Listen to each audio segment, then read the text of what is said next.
Spezzjoni għall-arrieda li saret il-ġimgħa filgħodu għal karozzi u muturi bi pjanċi ta' reġistrazzjoni barranin fi ħruġ tal-mini ta' Paċivil waslu biex madwar 15 l-uffiċjal tal-infurzar ta' Transport Malta flimkien ma' uffiċjal tal-Pulizija waqfu u ġabru xejn inqas minn 12 karozza u mutur li ma kellhomx ikunu fit-toroq.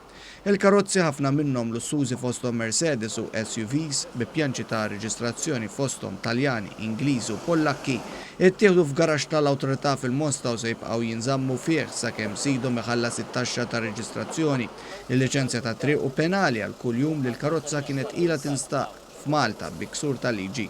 Id-direttur tal-infurzar ta' Transport Malta, Clint Taxisa, qal li kull karozza li tiġi minn barra għandha 30 jum biex tiġi reġistrata u liċenzjata.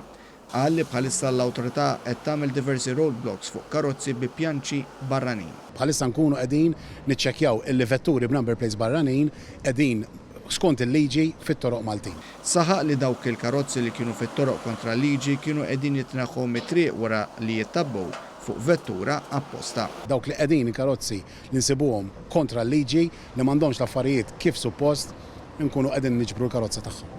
Huwa saħaq fuq l-importanza li kull vettura jkollna fit-toroq Maltin ikollha polza tal-assigurazzjoni li l-karozza tinstaq mix-xufier veru tagħha. L-iktar ħaġa importanti hu l-ebda Malti ma jista' jsuq karozza b'number plate barranin. Is-Sur Taxisa sostna li dawk il-karozzi li ma jkunux irreġistrati jinżammu għal 15 ġurnata sakemm l-individwu jista' jitlob lura wara li jħallas dak dovut minnu. Qal li f'każ li s-sit jonqos milli jagħmel dan, il-karozza tiġi ppubblikata fil-Gazzetta tal-Gvern biex tkun tista' tiġi irkantata.